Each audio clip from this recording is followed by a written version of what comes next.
session for this conference, and it's going to be our very own Shadia Marhaban session. Of course, a very well-known and ASEAN leading mediator and peace practitioner.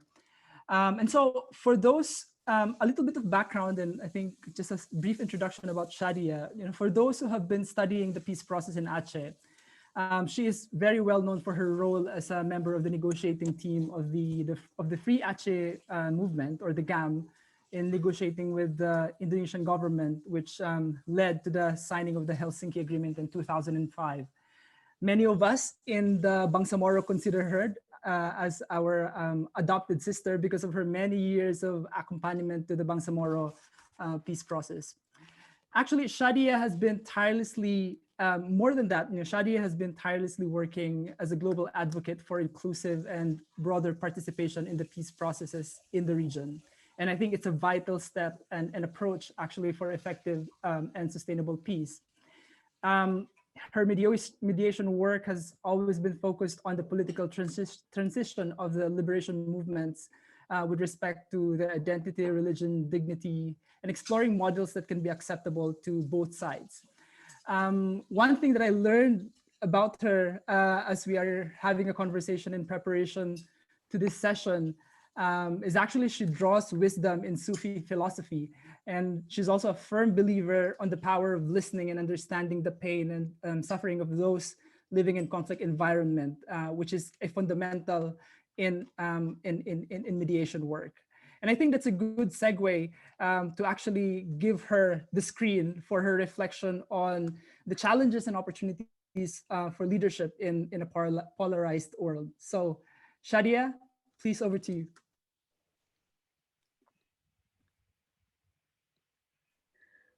Thank you very much. And thank you, CPCS, for inviting me here. God, for how many years now, this ASEAN Research Conference. I am so humbled to be here and also to be meeting with all of you, even though through Zoom like this. But I found it, that we feel like we are together in a room in Siem Reap. So thank you again for this wonderful, wonderful conference.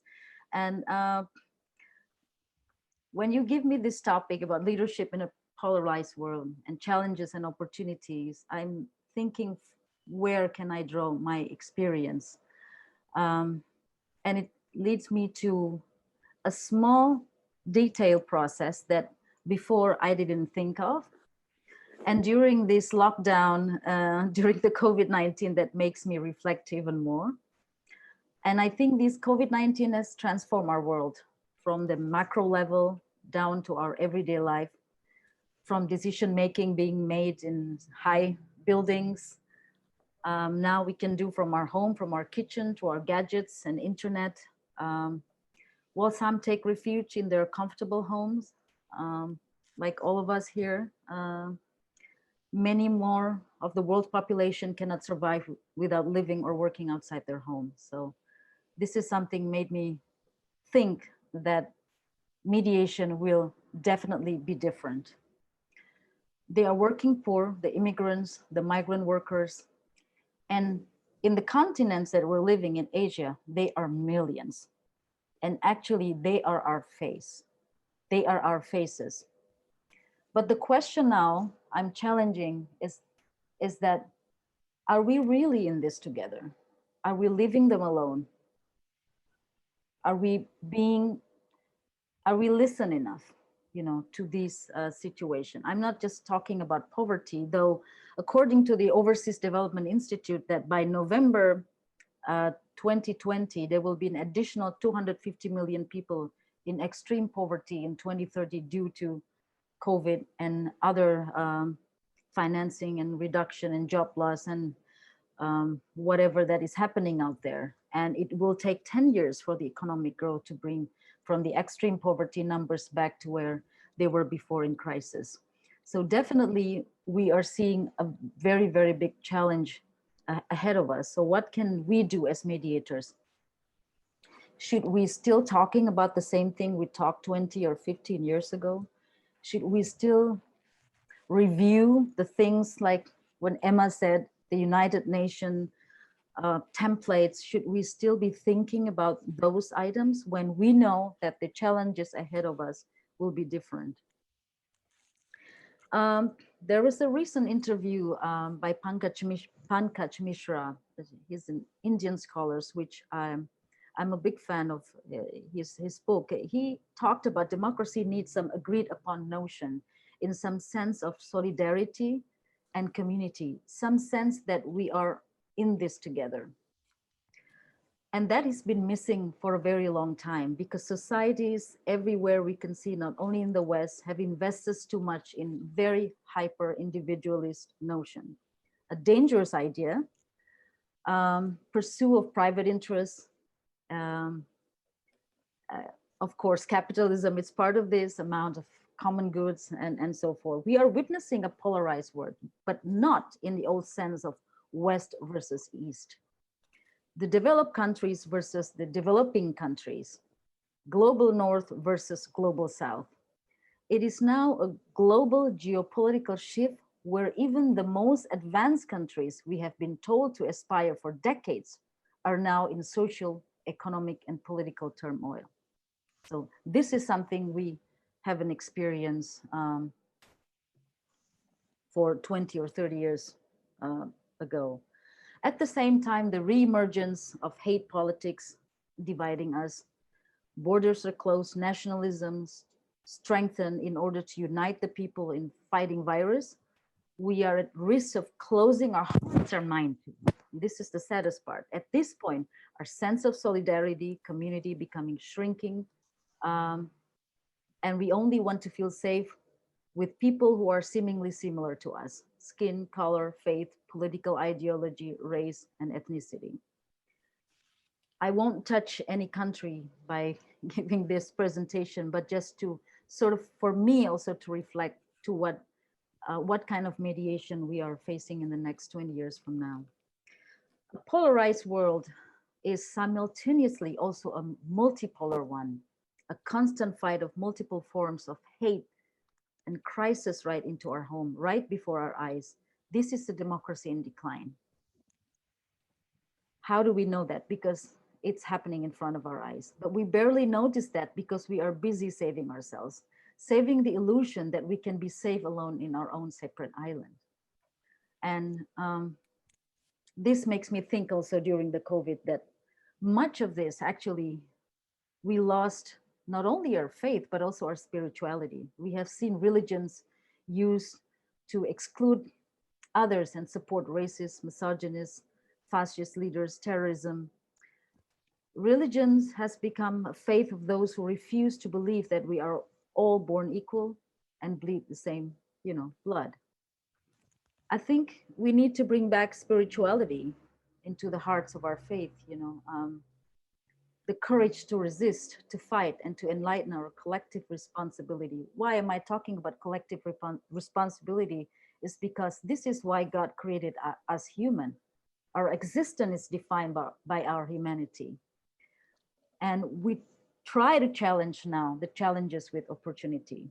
So I think there are three challenges in democracy that we are seeing.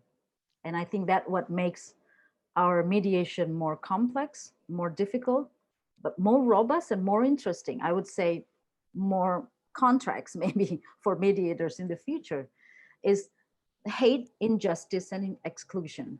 Some of the world's leaders feel this three game of power, and it actually impacted to those people on the ground.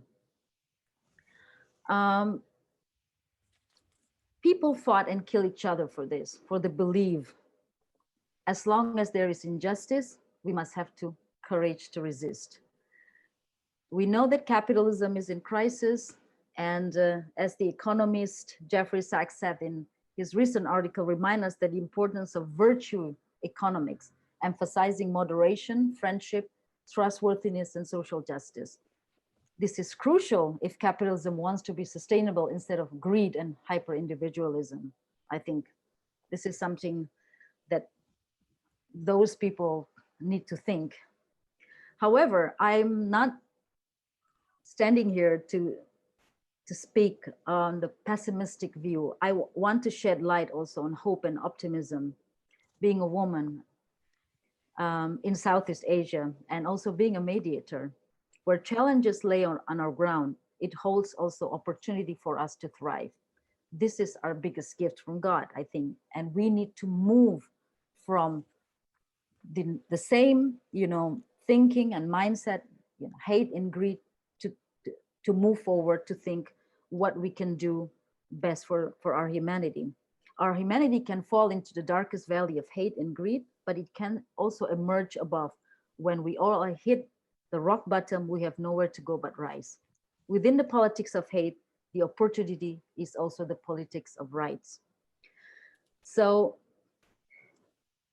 I'm calling this leadership the proactive leadership, progressive leadership, who are not adapting their leadership amid the strain and dangerous circumstances, but to build more bridge and tables. And the opportunity for mediators like us are the same. I think we're no longer thinking mediation as big man bringing two parties together. Hey, you sit there, we want to settle down your conflict. It's no longer like that, but we have to think comprehensively.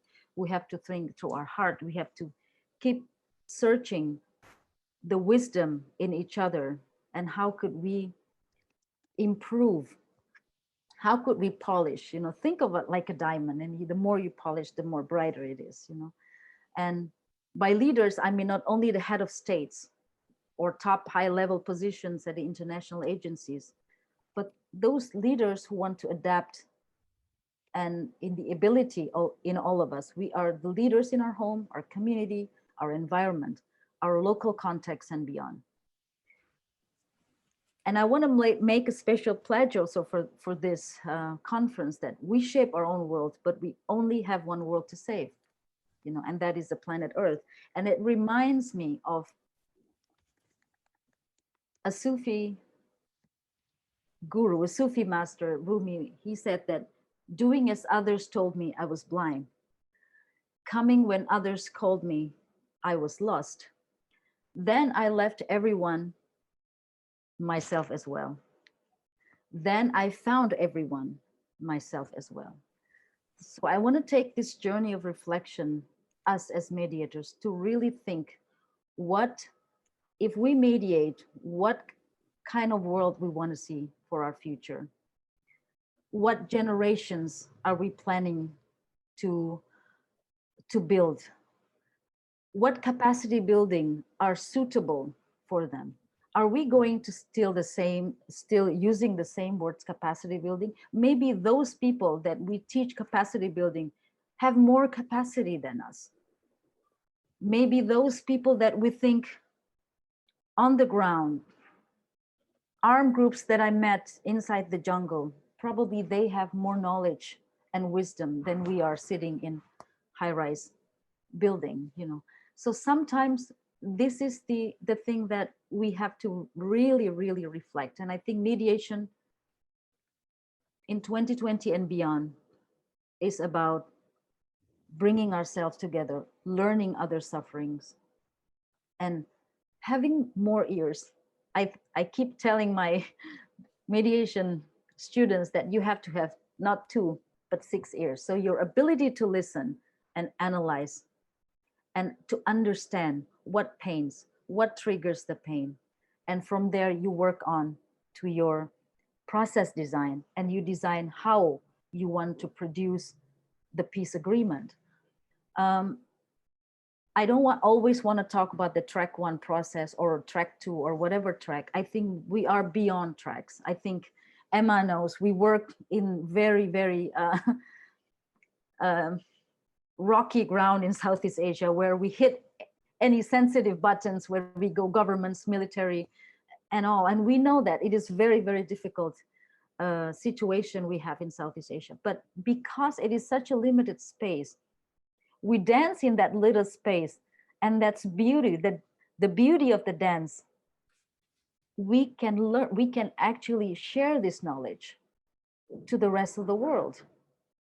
we learned about mediation from the Swiss, from the Americans, maybe the Swiss should come to Aceh, maybe this, we could learn from everybody.